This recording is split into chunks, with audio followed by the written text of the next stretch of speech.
Brandon Kellum asked me earlier today who we were covering this week, and I sent him the band name, and he's like, "Did you just punch the keyboard randomly?" Did you tell him it was my fault? Oh yeah, dude, it was 100%. I blamed on all you. of it on you.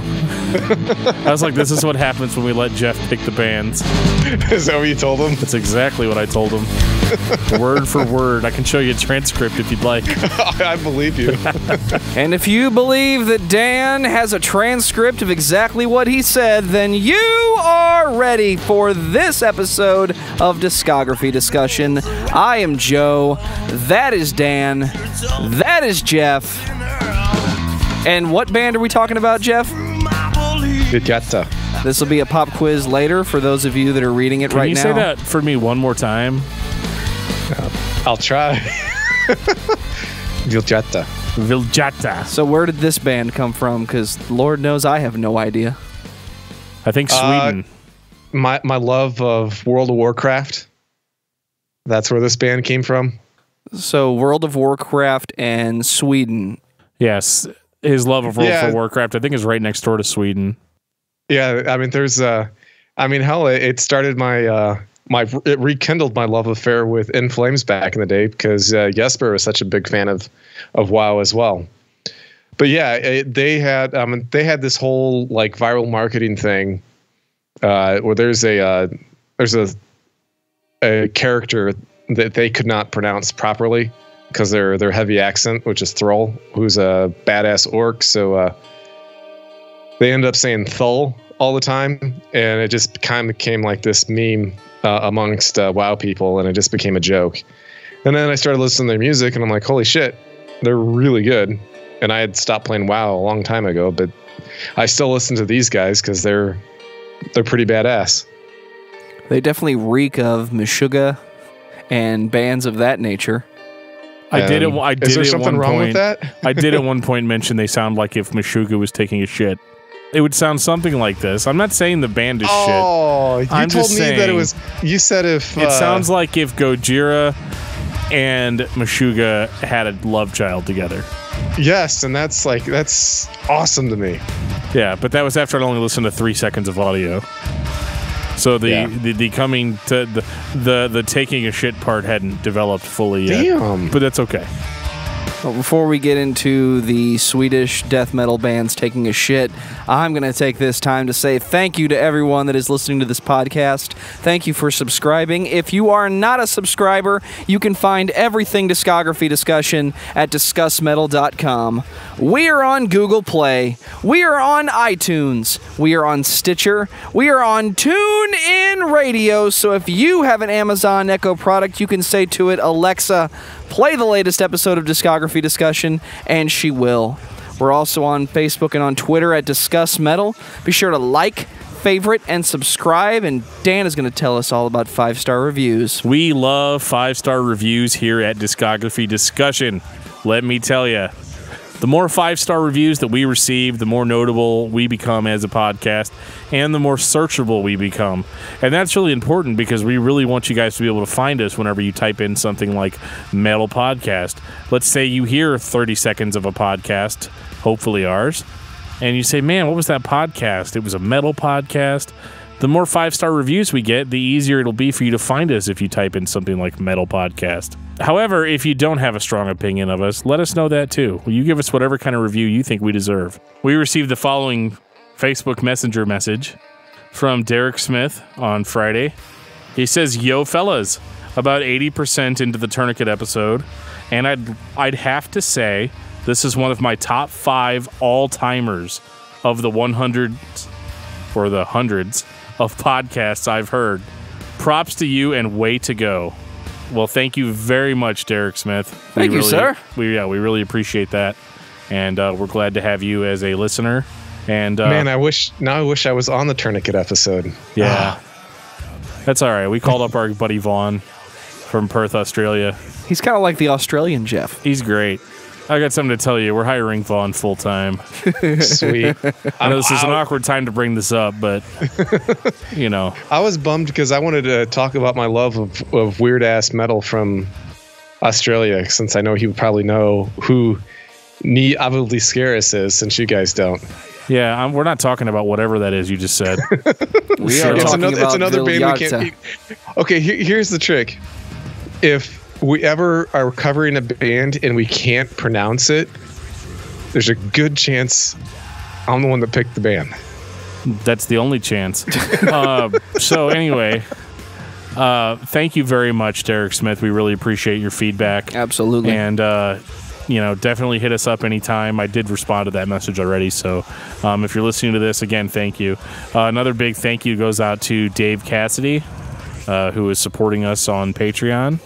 We appreciate you, Dave, and we love you, man. Cannot wait to game with you on the 24-hour gaming marathon that's coming up on November 4th. Yeah, tell me all about that. Yeah, so on November 4th, the Discography Discussion crew, myself, Geoff, Dave, our Patreon supporters. I'm here too. Yeah, and Joe. Joe's coming too. We're all coming, and we're going to have a good time. We're going to play video games for 24 hours. Hopefully, we can all stay awake that long. And we are basically doing this to raise money for local children's hospitals here in St. Louis. And we actually have a link on our page. Whenever this podcast comes out, there'll be a link to the fundraising page where you can actually donate to us. So think of it like a walkathon. You're basically sponsoring us to play games for this long, and it's all going to a really good cause. This is not money that's going into our pocket. If you would like to put money into our pocket, we also have a Patreon page. If you go to www.patreon.com/discussmetal, you can check out some of the perks that we have for contributing to Patreon. All said and done, let's get to the elephant in the room. I already forgot how to pronounce this band's name. Hey, you. Do you like the Tales from the Crypt series? Do you like spooky things in general? Then check out the Good Evening Kitties podcast.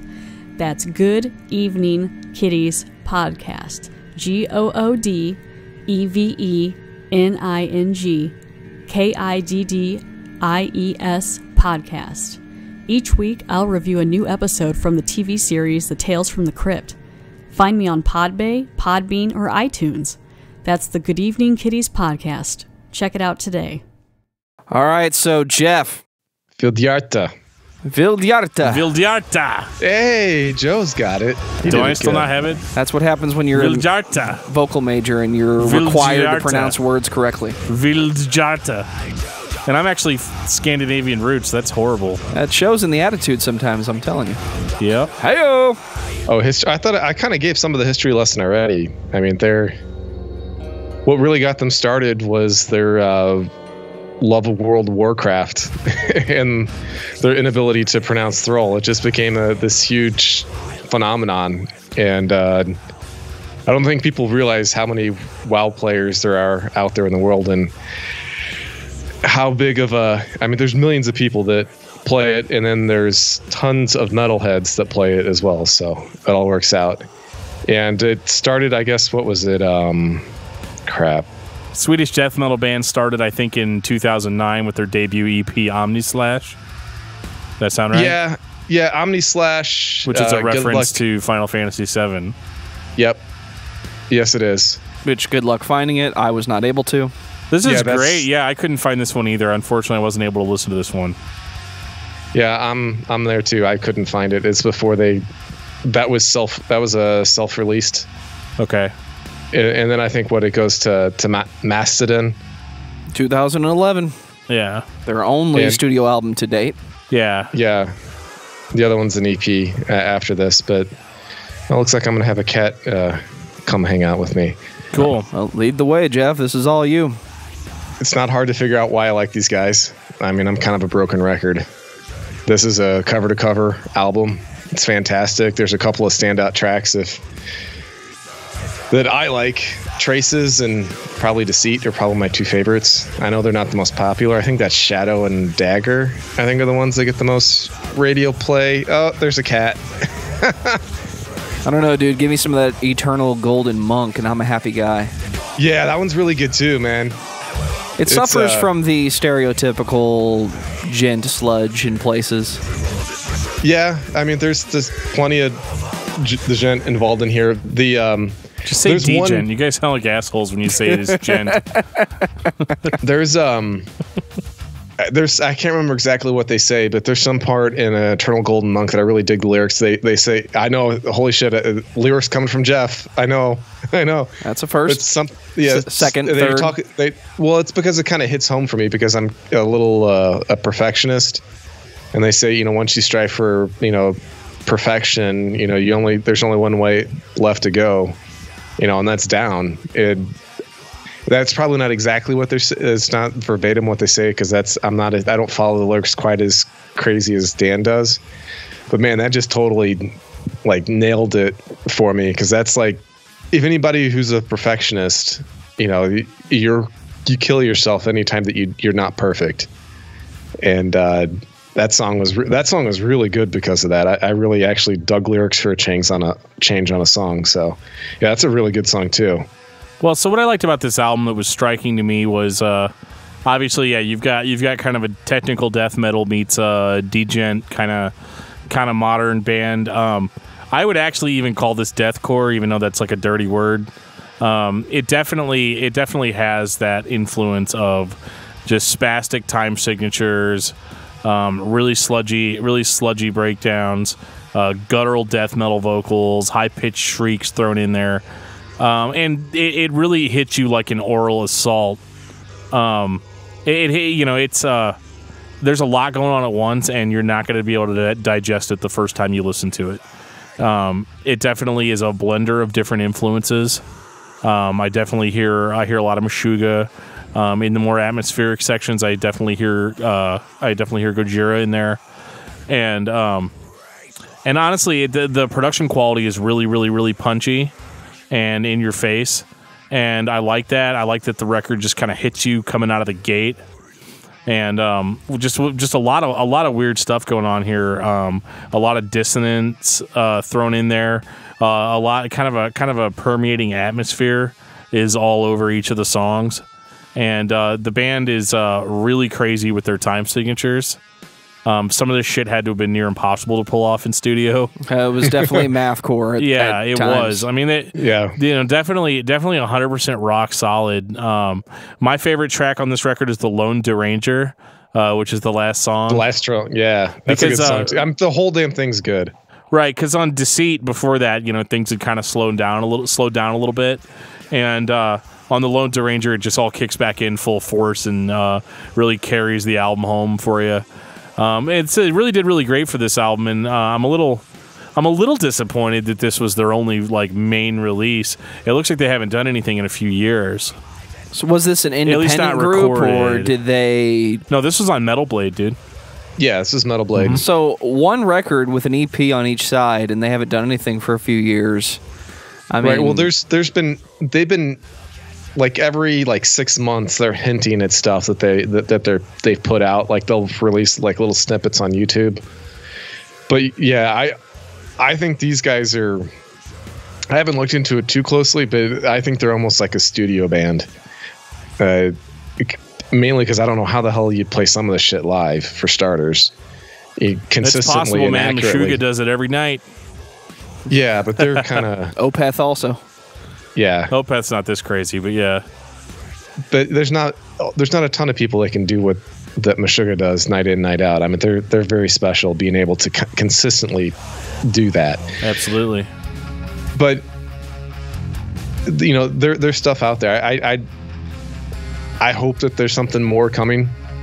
I mean, I love these guys way too much for just to be the 2 EPs and a full-length album.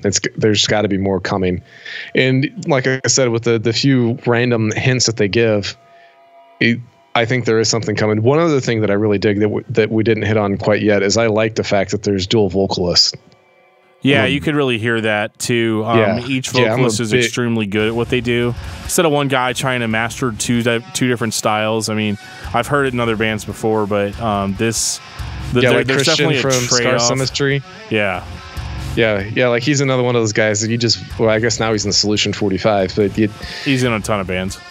Yeah. Well, but I mean, as far as his main bands, those are Solution 45 is his main thing right now, I think. But yeah, not many people can pull off what he does and be able to have everything. But I actually like the dual vocalists and the different, that they're both bringing something different to the table. I really, really dig it.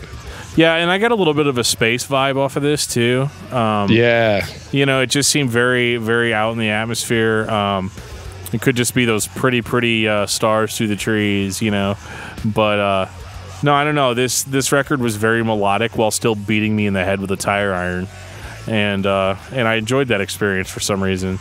Yeah, well, you're hitting on exactly what I love about metal. I want it to be beautiful and brutal at the same time, and that's what draws me to bands like Vildhjarta. They kind of run the gamut. I like things that are beautiful, but I like things that that kick the shit out of you too. So sure, they're perfect. So moving on to their second release, Thousands of Evils. So this is an EP, but it's got 8 songs on it, so it's like basically an album. Yeah. It even has an intro. I mean, if you have an EP and it has to have an introduction song, I mean, I found this one to actually be much heavier than the previous. I know it's not called Mastodon, but let's just call it Mastodon. But yeah, it's something like that. I don't know how to pronounce it. Mastodon. Yeah, dude, I'm at a loss on how to pronounce any of these names, especially on this record. Yeah, lots of Swedish, man. Yeah, and so I did enjoy the music. I could have done without the 2.5 minute intro track, but it's all good. I feel like the band really kicked it off on their second song on this, which I really can't pronounce. It's like Linger. I'm not even gonna try. Longsmadon. Sure, that sounds good. I think. I like that it says Dan at the end. Yeah, but I feel like that song just really kind of comes in and bludgeons you, and I felt like there was a little bit more focus on heaviness here and technicality, which has made it sound a little bit more sterile, I think, than the previous record. But I did appreciate the step up in heaviness with this record, and I think that they just. I think they're like really honing their craft, because despite the songs being more aggressive, they're not necessarily more interesting than the previous record. I almost feel like they just kind of felt like we need to beat the shit out of everyone. It's okay. This type of music is basically just how can we be rhythmic and pounding. I mean, I don't ever have a lot to say. I mean, it's melodic in places, it's heavy in places, but for the most part, my guitar is down in F sharp, and I'm just, plunking it like a mountain djembe or something. I get it, but it doesn't stand out for me. Just not your thing. Oh, it's fun to listen to, but it's kind of like listening to, it's like listening to butt rock. Sometimes I listen to it because it doesn't require any thought. I kind of feel the same way about. Well, this requires a lot of thought. At least to make it does. I mean, I do admit that the songs didn't leave a super lasting impression on me. And I think that's just more because of the brevity of it all. When we're looking at an hour and a half of obtainable music, and not even really that. I have heard bands' albums that are like longer than this band's discography. Soul of the Sun. Yes. But like, we got a 7-hour album coming out eventually from them. So we'll see how that goes. That's all you, man. You can have that one. I don't even know if I can handle that. So I mean, I'm a marathon man, but I don't know if I could do that. So this band didn't really have like a super long discography to sustain a full discussion. I wish there's more that I could say about it, and I do really like it. I think the band is definitely talented, and I would like to hear more albums, for sure. So we're kind of hoping out for that. But I thought that with the extra time, maybe we could do a little bit of an update. There's a couple of bands that we've talked about in the past that have released new albums since we talked about them. Do tell. Geoff, can you guess which one I'm talking about mainly? The Contortionist. Yes. The Contortionist has a new album out. Is this going to be a secret double feature? Well, it's not really a double feature. I just thought we could just, do little updates like this every now and again. They have an album out this year called Clairvoyant. Yep, and if you're clairvoyant, you would know that they went straight to prog rock. Yes, they did. In the footsteps of Opeth before them. Yeah, in this instance, I know we're all metalheads, but I actually I'm okay with this step. I don't like it as much as I like Language, but if you go back and listen to our Contortionist episode, there's a real sentimental connection for me and Dan to that album. So that's probably going to be a big part of it. But you want to just talk about chillaxing. I mean, just put it on. Clairvoyant is a great album to just chill to, man. Yeah, it's very much, I feel like, in the same vein as Language, or at least in the more the softer parts of Language. It's in the softer. It's because so like between edges of Language. Between Clairvoyant and Language, they released kind of an updated version of Language called Language Rediscovered Edition. And I feel like the rediscovered songs, like the songs that we have on Clairvoyant, are like a little bit more in line with that. Right. And so I thought that was really cool, and I very much enjoyed it. It's definitely still got that spacey theme to it. It's still very relaxed, and honestly, I just kind of feel better about everything when I listen to it, which is all I can really ask for with the Contortionist. See, I haven't heard this yet, but just getting my first taste of it now, it reminds me of that first time sitting down listening to Deliverance Damnation. You mentioned Opeth, you mentioned the prog rock. It sounds like they just kind of slowed down, which when you're making music, sometimes you slow down out of habit or out of reaction. It's almost like you're saying, okay, we need to be tighter, we need to be more focused as a group, and usually the first instinct is slow down a little bit. But so far, it sounds like the Contortionist. Yeah, I mean, there's no question. It's still them. It's easy to tell. I mean, if you're a fan of Contortionist, especially if you listen to Language, I mean, it's easy to tell that everything on Clairvoyant is brought to you by the Contortionist. So what is your album review so far, Dan, of Clairvoyant? Well, I mean, like I just said, it was definitely a step in the slower direction, the more proggy direction. And it's weird because normally I'm really pissed off when this happens. Like when a band really slows down to a halt and goes in this kind of up its own ass kind of direction. But with the Contortionist, you expected it. Well, first of all, they've been up their own ass since Exoplanet, so that's fine. I'm used to that, and I love it anyway. So I don't think they necessarily had any delusions of like mainstream appeal. This is actually in a lot of ways less sellable than something like Intrinsic or Language. It's more this sounds more to me just like more like what they wanted to do, because I think at this stage in a band like this career, the really the sellout thing to do, or the not as mainstream thing to do, is to do what they're doing now. Whereas if they were going to sell out, they would just put out a rehash of one of their old albums. It's almost like a lot of the times in metal, we all praise when a band returns to their roots, but like I feel like in a lot of cases that's just to like make that month's rent. Like let's go back and play a style that is very reminiscent of what we had done before. I feel like that's kind of more of a sellout, whereas this is I think this is cool. I think this is unique, and it's going to be interesting to see in the future, like how far out they actually end up drifting. Yeah, I mean, we were making predictions before Clairvoyant came out, off of the first couple of singles. Mm-hmm.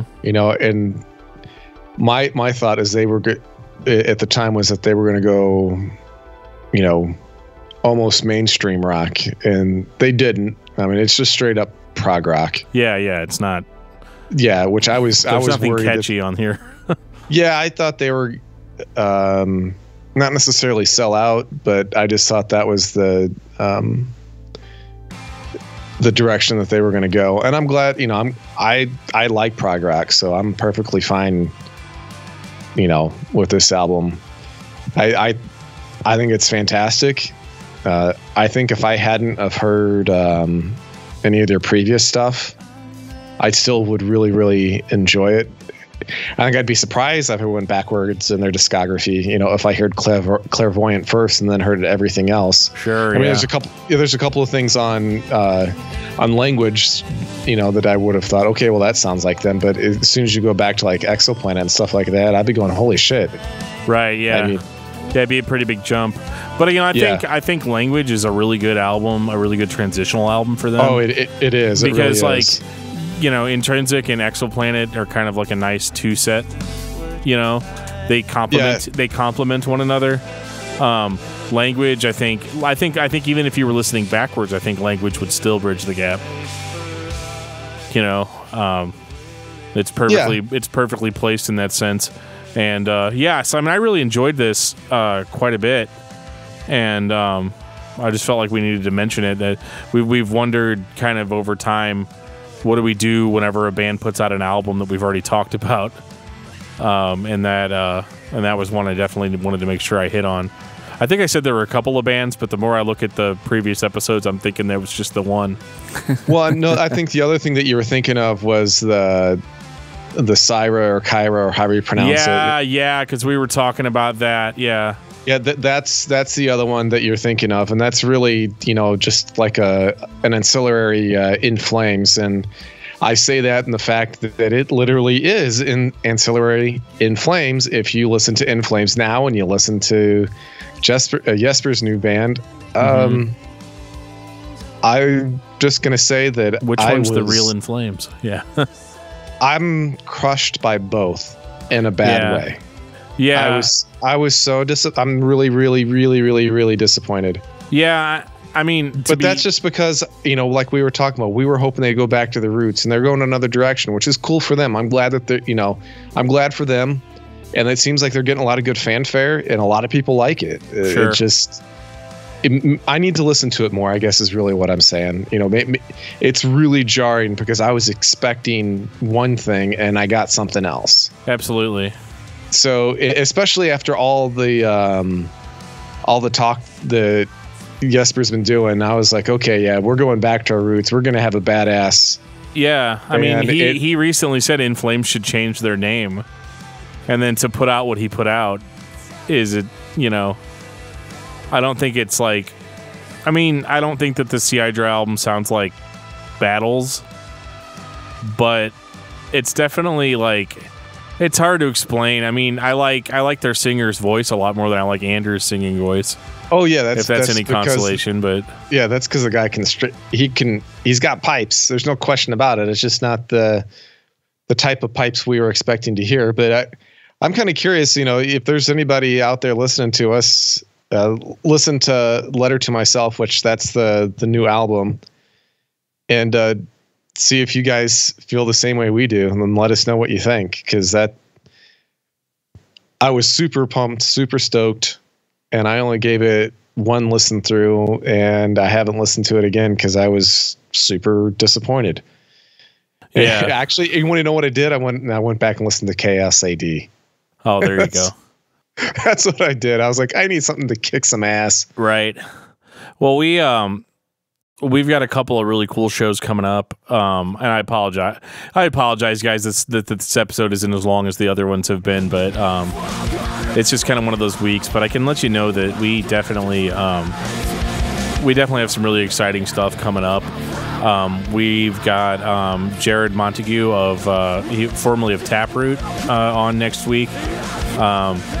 He's going to be talking with us about Metallica a little bit. And I know we already talked about Metallica, but we're going to try to maybe cover some ground that we didn't cover before, and just kind of get Jared's take on it, because we didn't have that last time. And he's actually got a new book that he'll be talking about. That he's let me read a little bits and pieces of it, and definitely good stuff. We can't wait to get together and talk to him. And then after that, we're actually going to have Jason Wisdom of Death Therapy on, which we talked about Death Therapy was all the way back in episode 9. Episode 9. Yeah, that was a cool episode, and we were really excited about Death Therapy. And after talking to Jason on Facebook Messenger, it's looking like we will be getting together with him to talk about Living Sacrifice, which, if you didn't know, Death Therapy and Living Sacrifice are currently over in Europe on a tour. So we will be talking to Jason as soon as he gets back. We're right here. We'll be here waiting to record. We will be. So yeah, we've definitely got some cool stuff coming up. We've got Industrial December that we're prepping up for. We're going to do Industrial the entire month. And yeah, I couldn't be more stoked about that. Geoff seems pretty stoked. Oh, I'm more than stoked. Joe's remained delightfully indifferent, which he's is like, good. I got to listen to more of Jeff's bullshit music. That's what he's thinking. Oh, no, dude. Industrial is right up my alley. Industrial's the style that I don't get to listen to when I'm around Dan, because it's just slightly below the bar of heavy that he's always like, man, I don't want to listen to Zao. Okay, oh, hey, speaking of Zao, Zao has a new EP coming out at the beginning of this month called, I believe it's called Pyrrhic Victory. Is that right? I don't know. I think so. Probably. Can we get Scott Mellinger's you're the Zao expert on here, that? so I'm defaulting to you. No, he already told me what it was called a long time ago, and I think it's Pyrrhic Victory. Anyway, that is going to be sick. It's 4 songs that were not included on the Well-Intentioned Virus, and I have already ordered my 10-inch vinyl. I thought you were going to say your 10 copies. Just my 10-inch vinyl. I was a little broke this month, so I ended up only getting the vinyl record. I really wanted to get the shirt and record combo, but the bank was like, yeah, no. So even though I have told my wife many, many times that if I don't support my bands that I like, they're all going to starve to death, and she doesn't want that on her conscience. Yeah, that's right. You just rather, don't want those bands to starve to death. Let, your kids can starve to death instead. Yeah, for sure. They'll get over it. That's okay. Why don't we go to what we've been listening to this week, since Vildhjarta is such a short... Yeah, we could do that. Yeah, let's do that, Yeah, so I can remember my damn ending. Yay! Good call. So what is your album of the week, Geoff? Oh, my album of the week is Among the Amorphous by the Interbeing. And I think that might be a repeat for me, but I fucking love these guys. And since we kind of hinted on Industrial December, these guys got a bit of an industrial metal vibe to them. So I thought I'd throw that out there for people to get prepped and ready for the month of December, which will be right around the corner after we have a ton of awesome guests on. What about you, Dan? What you got, since you're sneaking on your phone? I've been listening to From Enslavement to Obliteration by Napalm Death. Nice. I got that record when I was in Indianapolis, and have been jamming it ever since. It's not very long, so just little 1-minute grindcore songs, but lyrics are really on point, and that's what I'm here for. So that's heavily recommended. Pretty much anything by Napalm Death. It really doesn't matter which album you get. The lyrics are cool, and the music all sounds the same. So it's all good. I have been all guns blazing all week long. Painkiller by Judas Priest. Ooh. Which the more I listen to, the more I realize that they basically wrote 13 of the same song and just said whichever one takes off, that's the single. Pretty much. It's the album title. 100%. And on that note, this has been episode 35 of Discography Discussion. Thank you for listening. You can like us on Facebook and follow us on Twitter at discussmetal. Subscribe to our podcast everywhere you listen to podcasts, including Google Play, iTunes, and Stitcher. Visit discussmetal.com for all things discography discussion, and please send questions and comments to danandjoeshow@gmail.com. If you are not a patron, you can become one at patreon.com/discussmetal. We have some sweet perks. And Geoff wants your money. Give me your money! Yeah, it was just one of those things where it's like I listened to the band for a few seconds. I was like, okay, cool. And then I got like an hour in and I'm like, oh shit, I'm done. Fuck, I'm done.